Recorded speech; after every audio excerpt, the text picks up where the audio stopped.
It's funny, I've got a friend who lives in Idaho who's got a brilliant story about him being in the backcountry in Idaho, backpacking. And he's one of those guys who habitually used to, doesn't anymore, but used to have his headphones in the entire time as he's trudging along. And he had a morning one day where he got up and packed up his tent and drank his coffee and started trudging along with his headphones in the direction he was supposed to be going in. And he just felt very uncomfortable. And so he stopped and he rejigged himself and he tightened up his backpack and turned the music up louder and carried on going and still kept feeling very uncomfortable. And after about 2 hours, he stopped for a proper break and he sat down, and further up the trail from where he'd come from was a mountain lion just stood watching him. And he swears blind that those earphones and that music blocked his senses to the point that he didn't even realize he was in any form of potential danger as he hiked. I wonder how common that is in the outdoors.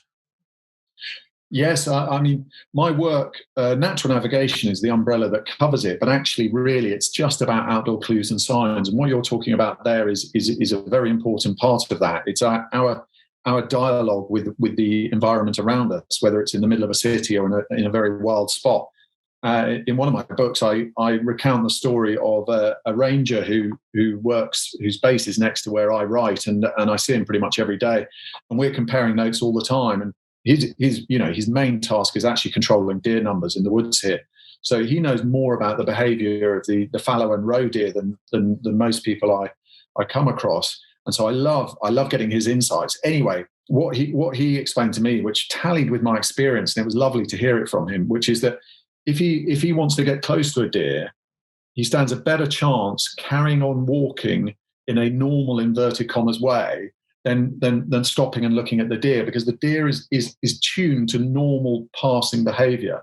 Whereas if we stop, that is a sign in itself, and the deer starts to react to that in a different way. So it's just one of many examples of where, even when we're not aware of it, in fact, 99% of the time we're not aware of it, our surroundings are picking up signs from us, and all we have to do is just notice the signs from them, and we then start this dialogue understanding what's actually going on out there. So you've written a series of books about this. We will talk about those in a second, but I'm wondering, how did you go and get yourself into navigating using nature as opposed to just getting fixated by a GPS or a compass or any of the above? It was a series of stepping stones from being a restless kid to a fairly adventurous young person, and then all that really happened is the journeys got bigger, more ambitious, more adventurous. I was taking on some pretty intense stuff. But each time I was taking on these journeys, it was the learning that fascinated me. So I wasn't doing it for the sake of it. The hills became mountains, but I was always trying to understand more about how do I shape a journey.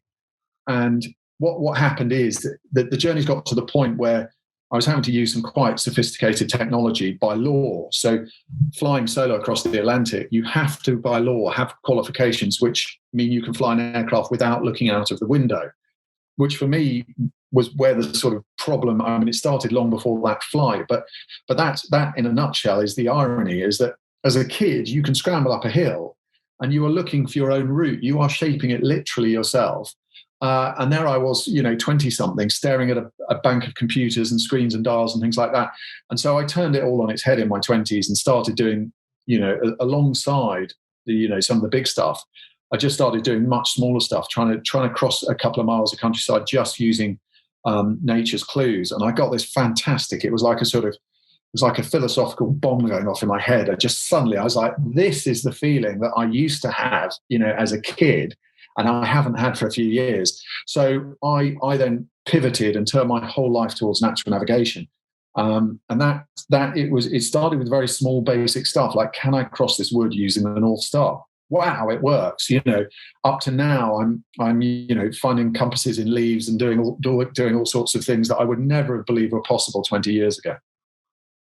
That's incredible. So when somebody picks up one of your books and starts playing with this for themselves, what do you think those first experiences are going to be like for themselves? What are they going to get from it?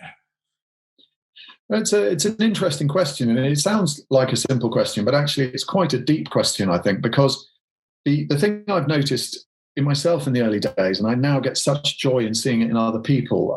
Until COVID, I was seeing it in people's faces quite regularly, but I know it goes on because of emails. So what happens is you learn a technique. It can be something very, very simple. The sun is due south in the middle of the day, for example, and then what happens is people sort of go, that's a nice idea, but everybody's in a healthy way, a tiny bit cynical. Does it really work? Or can I actually find south from the shape of a tree? Can that really work? And then what happens is people get out, in the old days, a compass, these days, maybe a smartphone or something, and they check it. And then they go, wow, it actually works. And then what happens is you practice these techniques a little bit, and there's a really exciting moment that comes, and it's such an important moment where you suddenly realize that nature is what direction and finding our way is, and the kit is just doing its best to guess that. So a compass or a smartphone don't actually know where north, south, east, or west are. They don't know if there's water near you. They don't know what the animals are doing.